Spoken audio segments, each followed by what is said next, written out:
tal? Muy buenos días, auditorio de A la Apertura. Hoy estamos en una nueva emisión, dándole las gracias también de que nos hayan permitido llegar hasta ustedes durante esta semana. Y sin más preámbulo, le damos la bienvenida a Jorge Gordillo, analista de mercados financieros. Le sabe muy bien el pulso al tipo de cambio, pero también a varias frentes económicos. Jorge, bienvenido. ¿Cómo estás? Qué gusto, en verdad. María Luisa, siempre gusto estar con ustedes, aquí listo para Perfecto, platicar. Jorge. Perfecto. Jorge, pues mira, una avalancha de noticias relacionadas con los bancos centrales. Ayer le tocó el turno al Banco de Inglaterra, lo sabemos, y por supuesto al Banco de México, con este voto disidente que también ya estaba contemplado en el mercado, ¿sabes? Creo que em, la percepción era esa, pero a mí me gustaría, Jorge, que nos des un panorama de cuál fue la percepción del comunicado de política de ayer del Banco de México, en donde finalmente también con una noticia ampliamente asimilada por el mercado deciden recortar en menor magnitud la tasa de interés, lo que significó el quinto recorte consecutivo en lo que va del año, porque desde que empezaron las reuniones de política, han estado recortando las tasas con una magnitud de 50 puntos base y ahora lo hacen con 25 puntos base. Ellos argumentaron la parte de inflación y obviamente, Jorge, otros elementos que nos gustaría que compartieras con nosotros, con el auditorio y con nosotras, Jorge, para tener más claridad sobre esto. Claro, claro, como dices, el Banco de México baja 25 puntos base. Muy interesante, ya estamos en 7,75. Ha sido muy agresivo su política de baja en tasas de interés y ha estado justificada por la debilidad económica que ha observado el país en lo que va del año. Eso nos pone en el comunicado, nos ponen y nos argumentan que esta debilidad le pone un techo o limita cualquier presión posible que pueda tener la inflación ante tanto riesgo o incertidumbre que hemos observado con la política comercial de Donald Trump. Hemos comentado también en pláticas anteriores que se nota cierta división entre la visión que hay entre los integrantes de Banco de México, entre los que creen que todavía hay un espacio para seguir bajando la tasa real, que está muy arriba, porque la tasa nominal contra la inflación nos deja un espacio bastante de holgura, y los que creen que el diferencial con la tasa de Estados Unidos ya está demasiado baja, ya está en comparación a la normalidad o a lo que hemos visto en el pasado, lo que podría traer a lo mejor es algunas salidas de capitales, alguna presión sobre el tipo de cambio. Esas dos visiones están en la mesa desde la reunión pasada. Y lo que queríamos escuchar es un comunicado diferente. El mercado ya le había comprado una baja de 25 puntos base, pero el ímpetu que tenía dentro el Banco de México parecía que podía seguir siendo con esta magnitud, porque parece que tienen este mandato o esta intención de mandar la tasa de interés por debajo del 7% tan pronto como el año que entra. Entonces, lo que nosotros analistas estábamos intentando observar o queríamos analizar es si efectivamente seguirán así de agresivos en la baja o tomarían por lo menos un señalamiento, una señal al mercado de que la situación de riesgo de inflación sí les preocupa y que no lo tienen descontado por nada. Entonces, esto darle cierta confianza al mercado que parecía que se estaban jugando con perderla, porque lo más importante del Banco de México es la confianza, que todos creamos que efectivamente su intención es controlar la inflación en un nivel de tasa de interés razonable. Interesantísimo lo que dices, Jorge. ¿Crees que se cumplió el objetivo?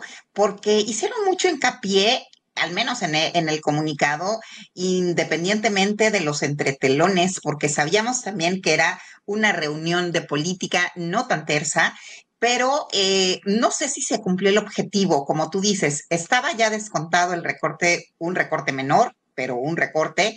Y no sé si esta parte que tú estás exponiendo, Jorge, que es interesantísima, se logró. Yo creo que sí, ve la bolsa como cuánto subió, el tipo de cambio se volvió a relajar, pero platícanos tú si esta parte de la intención de formalizar que el mandato único es pues tener un control sobre los precios, se llevó a cabo, Jorge. ¿Cómo sentiste a los participantes del mercado? Bueno, sí, o sea, lo ideal para dar un mensaje de que te importa la inflación y esta presión que ha tenido la inflación en los últimos meses por encima del 4%, quitando este mes de julio que estuvo muy anormal y que creo que es temporal, lo ideal había sido decir, a ver, no, vamos a darle una pausa a la tasa de interés y no provocar para buscar que se controle o que se regrese esta expectativa de inflación. Pero el mercado ya te había comprado los 25 puntos base y entonces de alguna manera Banco México se la juega al decir, sí estoy en ese mismo contexto que estoy de dar un mensaje de que sí me importa la inflación, simplemente al decir que recorté en menos magnitud que lo venía haciendo. O sea, estoy cambiando mi política agresiva de baja tasa de interés porque me preocupa un poco la inflación. Se la juega a que el mercado se la compre y aprovecha que el mercado de alguna manera ya la tenía descontada. Yo creo que sí le funcionó. De todas maneras, está jugando un poco un camino empedrado, ¿no? Porque la situación de incertidumbre no se ha ido, porque todos los aranceles de Trump ahorita no están muy claros cuál es el efecto inflacionario y económico que van a tener, porque todavía no están definidos completamente, suben, bajan, cambian. Entonces el empresario, el productor ha estado jugando con sus inventarios, ha estado jugando para tratar de no pagarlos, pero en la medida que se implementen ya con de mayor escala ya con más tiempo, en algún momento sí veremos esta presión, este empuje sobre los precios que podría, de alguna manera, lo que no quisiéramos es que el Banco de México tuviera que regresar aumentando tasas de interés porque bajó muy rápido. Entonces, yo creo que hasta el momento sí le está funcionando, dejó abierta la puerta a que posiblemente vengan otras bajas adicionales. El mercado le acepta una baja hacia el 7,5% a final de este año y con la posibilidad de bajar del 7% el próximo. Entonces, bueno, yo creo que cada reunión va a estar ya con una mayor discusión. Sabemos cuáles son los bandos entre los que quieren seguir bajándola y los que quisieran tener una pausa. Perfecto, Jorge. Jorge, ayer ampliamente también se comentó sobre este inusual comportamiento de la inflación de julio, porque están argumentando también bases muy altas y fue la inflación de julio más baja para un mismo mes en 9 años. Jorge, ¿cuáles fueron las principales causas que te dieron este resultado? Bueno, la principal razón por la cual la inflación anual bajó hasta el casi 3,5% es porque el año pasado, en julio, hubo un aumento demasiado anormal. Subieron más de 1% en el mes la inflación, sobre todo la no subyacente. Tuvimos hay unos problemas de agrícolas y problemas energéticos. Y entonces hoy le juega a favor, eso es lo que te refieres con el base. Al haber aumentado mucho la inflación en julio del año pasado, este año la inflación mensual sí fue muy en línea con lo que venía dándose en los últimos meses, 0,23, pero la inflación anual se ve con una caída fuerte por el aumento que hubo el año pasado. Esto es un poco ilusorio porque si no vimos una baja en la inflación de este año, simplemente nos ayudó el comparativo del año pasado. Ahora, ¿esto qué significa? Que en la inflación de agosto, si sigue con esta tendencia que venimos dando, veremos un rebote a una inflación cercana al 4%.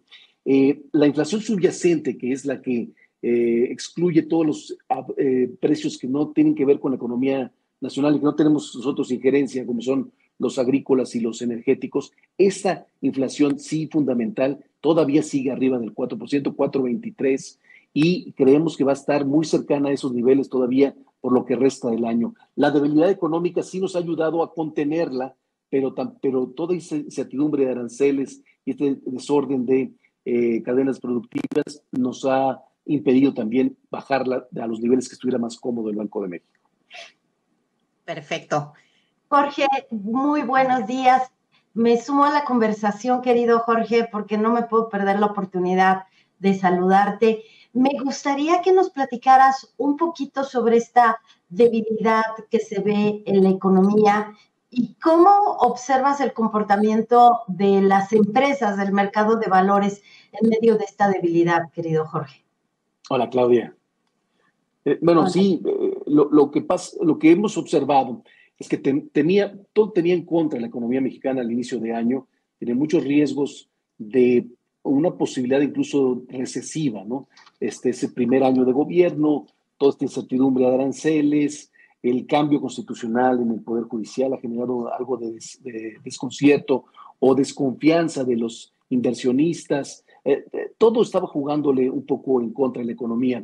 Lo que hemos observado en los primeros 6 meses del año es que la economía salvó la recesión, ha estado mejor a lo que temíamos, pero las condiciones de una mejora no se han dado. Todavía seguimos viendo a la inversión cayendo, fue de manera abrupta con respecto a niveles del año pasado. Con respecto a niveles de este año, parece estancada a niveles bajos.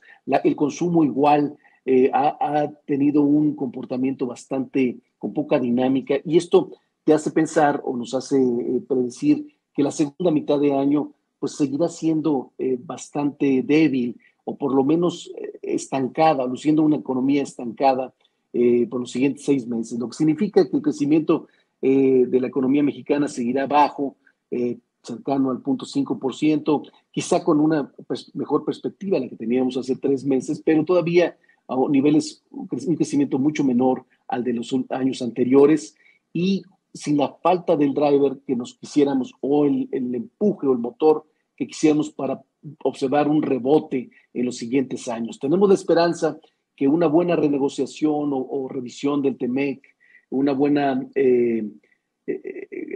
aprovechamiento de un resurgimiento del nearshoring en los siguientes años nos pudiera ayudar a reactivar la economía, pero sigue siendo una esperanza y sigue siendo algo que se tiene que construir y que todavía no está bien solidificado. Gracias, querido Jorge. Una pregunta más sobre este tema. ¿Tú ves un problema ya de endeudamiento de los hogares mexicanos? ¿Ha aumentado la deuda de la cartera vencida? ¿Eso cómo podría perjudicar aún más el entorno económico? Bueno, este es el miedo que viene después de ver un año complicado, un año de estancamiento, porque venimos de altos tasas de crecimiento del consumo en los últimos 3 años después de la pandemia. El consumidor ha estado consumiendo de más, pues por esta misma psicología que generó estar encerrado. Y no hemos observado un crecimiento que acompañe este aumento en el consumo. Nos ayudó el aumento en los salarios, pero fueron por decreto el salario mínimo en los últimos 2 años, pero no viene acompañado por productividad o por crecimiento. Y entonces esto tarde o temprano termina agotándose el recurso, y entonces sí vamos viendo una baja importante en el gasto, y por supuesto una preocupación o un aumento en la deuda de los hogares con respecto a sus ingresos, que hace que todo esto se genere como una especie de bola de nieve. Lo que necesitamos es reactivar la economía, sí o sí. Esa es la fórmula perfecta: reactivar la confianza, la inversión, para que de alguna manera todos tengamos la oportunidad de controlar o disminuir esta presión de deuda que te refieres. La morosidad ha aumentado, todavía no está en niveles de preocupación, el crédito sigue alto en la banca, pero por supuesto que es una variable que seguimos mucho y que en cualquier momento se puede disparar si la economía no levanta.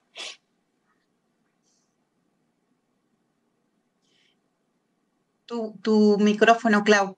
Sí, qué preocupación, querido Jorge, pero más vale alertar para estar preparados. Creo que es oportuno decirlo. Gracias, Mari. Adelante.